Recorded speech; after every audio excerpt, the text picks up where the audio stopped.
Top Gun Options traders and investors, Matt Buckley, call sign Whiz, and welcome to our Friday market wrap-up. Well, we had some surprising news this morning out of GDP.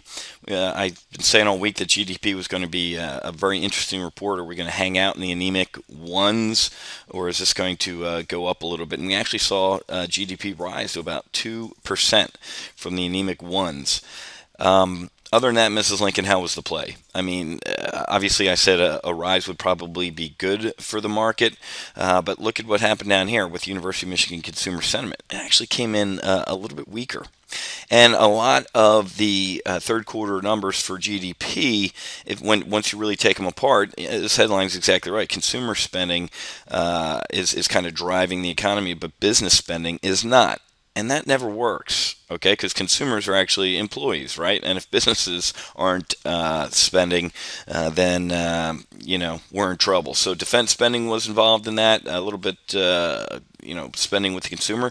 But the problem is, again, with business spending, and that's going to be bad. So if you get a second, just dig into the GDP. You can kind of figure it out on your own. So it's porridge. It's not too hot and it's not too cold, and the market's reacting appropriately. We're essentially flat for the day when GDP and consumer sentiment came out. The market's kind of whipsawed around a little bit, and we're staying flat. So, to me, the fact that GDP didn't crush it, and the fact that we're still wallowing around down here at levels that just simply aren't sustainable to get us out of this recession that we're currently in, then bad things on the horizon there. So, here at Top Gun Options and Wealth Creation with Options, we actually have a live trading session today at 1 with our Wealth Creation with Options traders, and I'm going to take a look at neutral trades on Apple and on Google.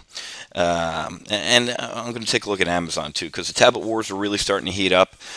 Apple came out with earnings. They missed, they beat, they did what folks kind of expected them to do. So the stock corrected after hours, but then it's obviously come back today, and it's not really tanking. But what's good with Apple right now is the implied volatility relative to the historical volatility is pretty high, and you can see by this chart, the moving averages were in danger. So for many of the viewers of my video, Top Gun Options or Wealth Creation Investing, you know that about a month and a half ago when Apple was above 700, right around here when everybody was calling for Apple 1,000, Apple 825, and raised all the price targets, I said Apple's going to see 600 before it sees 700, or I'm sorry, 1,000, and it did, and we're down here, but I'm starting to get neutral on Apple. I think I'm taking a look at about the 565, 560 Iron Condor, and maybe the 655, 660, somewhere around there.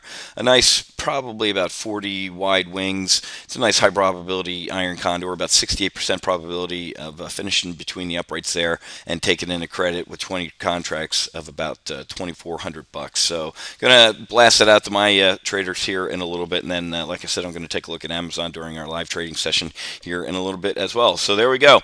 University of Michigan numbers out, GDP's numbers out.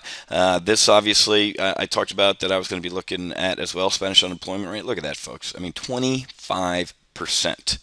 25% Spanish unemployment, and if you look at the youth unemployment rates in Spain, it's worse. It's hovering around 50%.